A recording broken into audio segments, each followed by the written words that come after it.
Bonjour à tous, prêts pour un nouveau défi du code de la route? Dans ce quiz, nous allons tester vos réflexes et votre connaissance des règles essentielles. L'intervalle de sécurité après le véhicule qui nous précède est suffisant, réponse A. Faible, réponse B.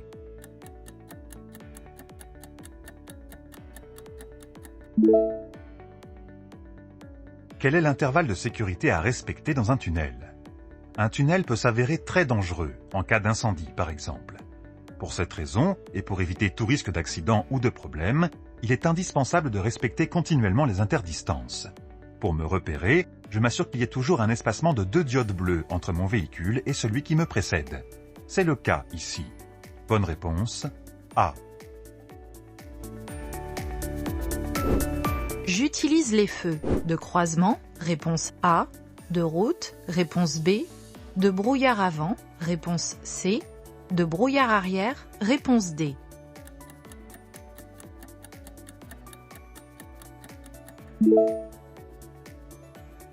Quels feux peuvent être utilisés par temps de brouillard? À l'avant, les feux de croisement et les feux de brouillard avant. À l'arrière, les feux de brouillard arrière. Les feux de route par temps de brouillard créent un mur lumineux dangereux. Bonne réponse, A, C et D. Next level. L'adhérence est 2 fois moins bonne dans la situation B par rapport à la situation A. Oui, réponse A. Non, réponse B. La distance de freinage est 2 fois plus longue dans la situation B par rapport à la situation A. Oui, réponse C. Non, réponse D.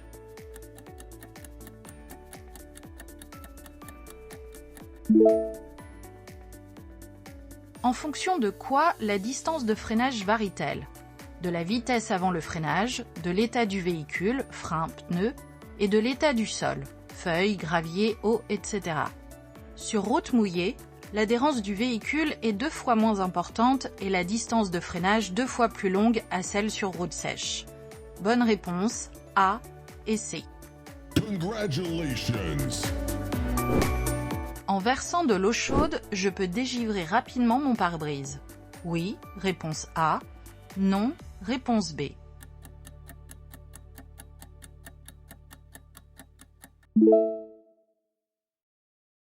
Pourquoi dégivrer les vitres?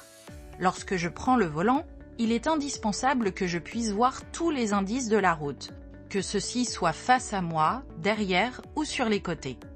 Je dois donc dégivrer toutes les vitres pour ne prendre aucun risque pour moi ou les autres usagers.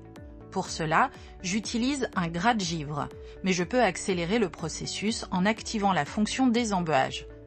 Par ailleurs, je ne verse pas de l'eau chaude car je risque d'abîmer mon pare-brise en créant un choc thermique. Bonne réponse, B.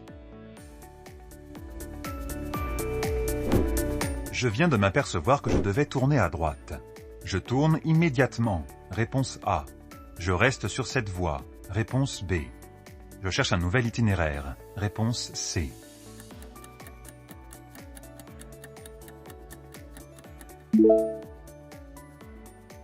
Quelle est la priorité? La sécurité ou l'itinéraire? La réponse à ce questionnement est évidente. Lorsque je suis au volant, je ne dois en aucun cas prendre de risque pour ma vie, celle de mes passagers ou d'autres usagers. Pour cette raison, même lorsque je me suis trompé d'itinéraire, je respecte la signalisation et m'adapte à la situation. Ici, il est trop tard pour emprunter la sortie. Je continue donc sur cette voie et chercherai un nouvel itinéraire pour atteindre ma destination. Bonne réponse, B et C. Je suis un conducteur seul en voiture. Il est dimanche, 20h. Je peux circuler sur cette voie. Oui, réponse A. Non, réponse B.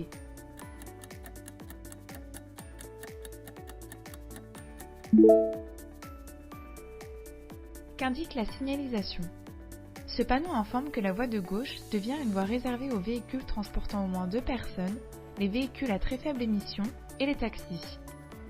Mais cela est le cas seulement du lundi au vendredi, de 6h à 10h et de 16h à 19h.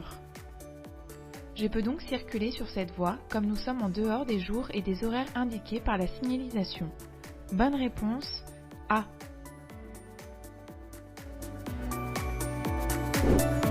Il Il n'y a pas d'ouvriers présents sur la chaussée. Je maintiens mon allure. Oui, réponse A. Non, réponse B.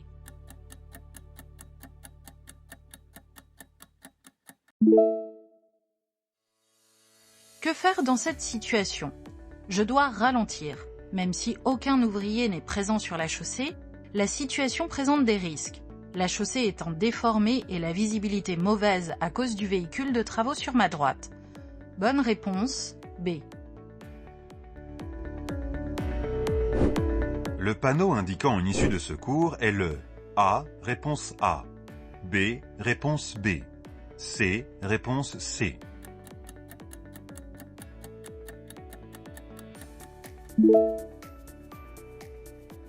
Quel panneau représente une issue de secours?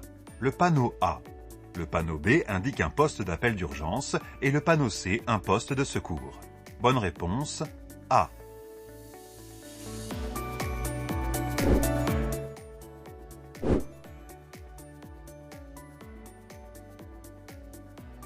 Je suis bien placé pour aller sur le périphérique de Lyon. Oui, réponse A. Non, réponse B. L'intervalle de sécurité avec la voiture devant moi est suffisant. Oui, réponse C. Non, réponse D.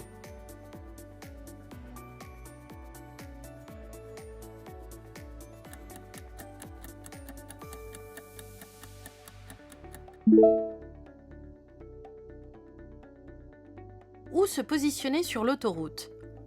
Lorsque je souhaite suivre un itinéraire particulier, je dois rester très attentif aux panneaux de direction. Sur cette voie rapide, je peux constater que les deux voies de gauche me permettent d'emprunter le périphérique en direction de Lyon. C'est ce que je souhaite.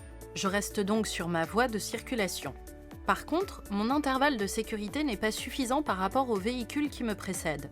Je ralentis pour plus de sécurité. Bonne réponse, A et D.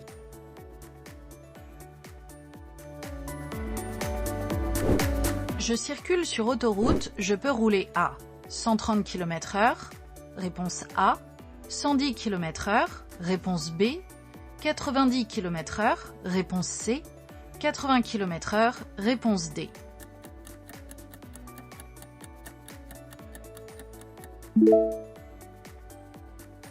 Pourquoi ne pas rouler à 130 km/h ici? Même si la limitation de vitesse sur autoroute est de 130 km/h, ici, la présence d'un véhicule en intervention sur la voie de droite m'oblige à adapter mon allure et donc à ralentir. 110 km/h reste une allure trop élevée. Je ralentis, j'abaisse ma vitesse à 90 km/h pour réduire le risque d'accident et permettre aux agents sur place de travailler sans danger. Bonne réponse, C et D.